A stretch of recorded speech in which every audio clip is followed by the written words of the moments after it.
magnificent.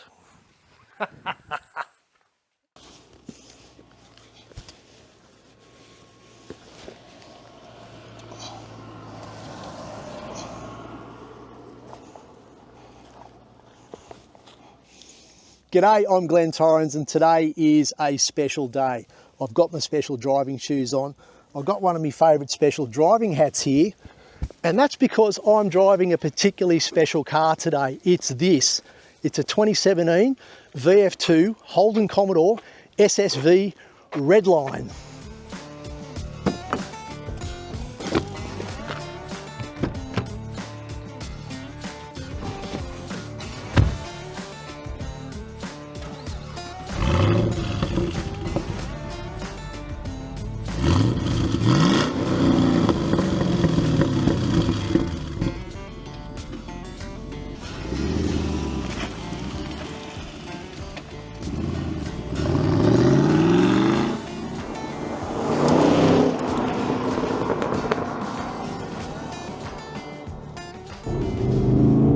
The reason this car is so special is because it is the last Australian designed Holden Commodore. It's the last Australian designed Holden. It's the last Australian designed car. This car dates from 2017, being a VF2. It's based very closely on the VE Commodore, which was released in 2006.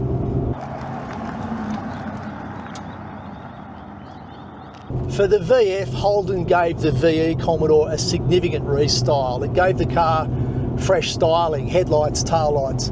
It actually put a fair bit of effort into refining the chassis and body shell.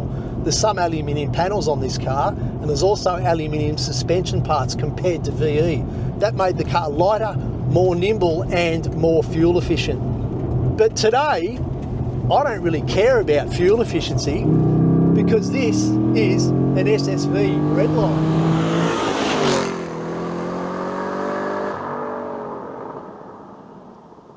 As well as being designed for right-hand drive countries such as Australia and New Zealand, Holden engineered the VE and VF Commodores to be left-hand drive, following in the footsteps of some of the earlier models.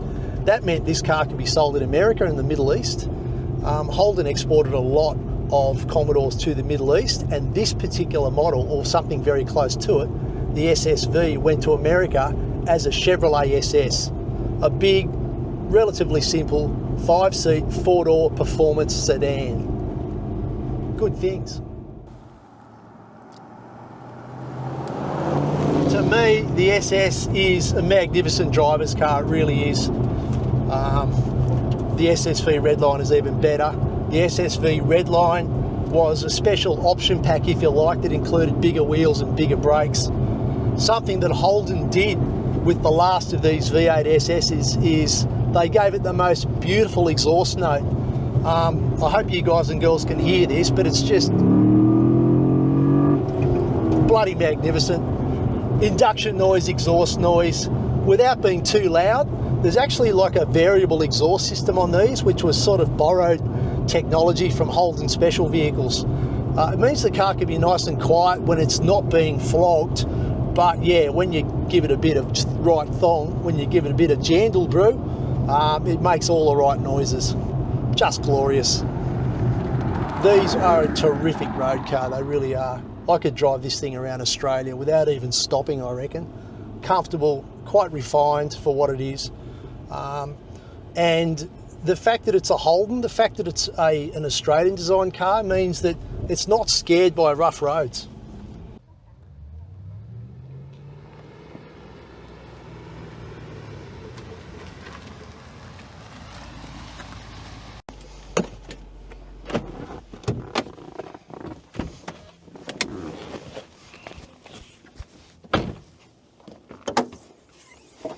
But of course, being an SSV Redline, this car carries the 6.2 litre all aluminium V8. Now, V8 was optional in most model Commodores for most of its 37 years, but by the VF2 it was only available in Calais and in the SS. In the SS it was available with a 6-speed automatic and a 6-speed manual transmission. Something that I reckon is really cool for the last of these VF2 Commodores, the V8s, is this pipe. It actually transmits sounds from the air intake system to the firewall in front of the driver. It just adds a bit of extra atmosphere to the driving experience. It's all right. Most Commodores over the years were 6-cylinder powered. For the VF2, there was a 3 litre and a 3.6 litre V6 available. The entry engine, the 3 litre, was 185 kilowatts, and the 3.6 litre, which was available in the Sports SV6 and the Calais, 210 kilowatts. Those power outputs from these two V6 engines were pretty much the same as the premium V8s of Holden special vehicles of 20-25 years ago. The engines that a lot of us grew up with. Pretty impressive performance, really.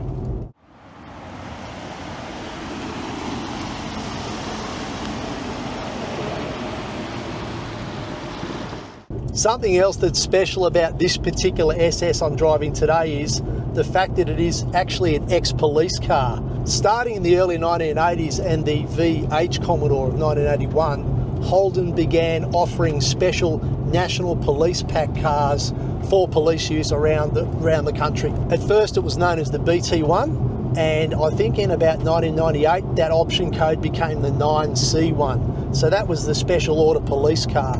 Now, contrary to popular opinion, those cars weren't all white V8 automatics.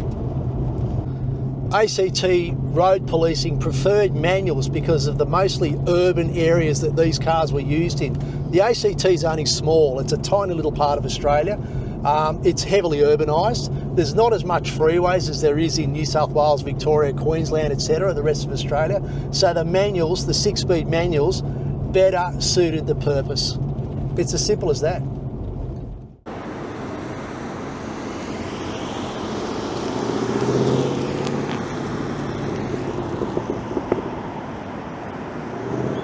I've talked a lot today about special. Here we go again. Something that's extra special about this car is it's the absolute last manual V8 Commodore police car, highway car in existence in Australia.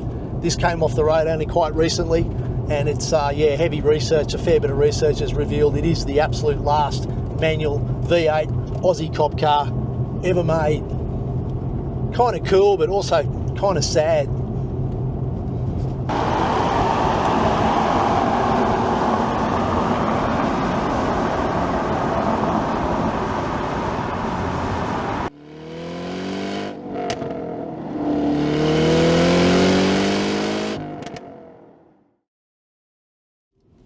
The VF2 Commodore was the very last car made in Australia. The last one was put together in October of 2017, and Holden management actually chose this particular model, the Commodore SSV Redline, as the very last car to be created by the Holden factory, the very last car to be created by Holden, the very last car to be created, damn it, I'm getting upset again, in Australia. So yeah, in October 2017, the last ever SS, bright red, came off the production line, ending Australian vehicle manufacturing after, I don't know, 75 or 80 years. And that was that.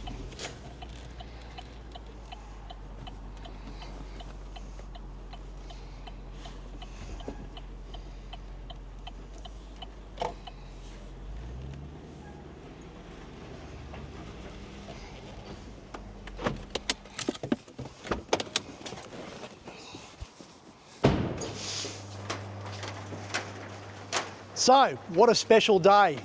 I've had an absolute pleasure of driving this car today. Holden Commodore SSV Redline, VF2 series. One of the very last Holden SSs manufactured in Australia. Door's a bit noisy. This car was produced, I believe, in August 2017. Sorry, I'm a little bit emotional right now. I did drive these cars when they were new, but of course the door's now shut on Australian manufacturing, so cars like this are in collections. This is now a collector spec car, in particular because it's the last manual V8 police car known to exist in Australia. It was the last highway patrol car, fully marked highway patrol car here in the ACT where I am today. Yeah, and of course it's an example of the very last series Holden Commodore and the last series Commodore SS. Lots of lasts, but anyway, I've had an absolute joy driving this car today. Anyway, enough from me. I'm GT. You've been watching Addicted to Cars. See you next time.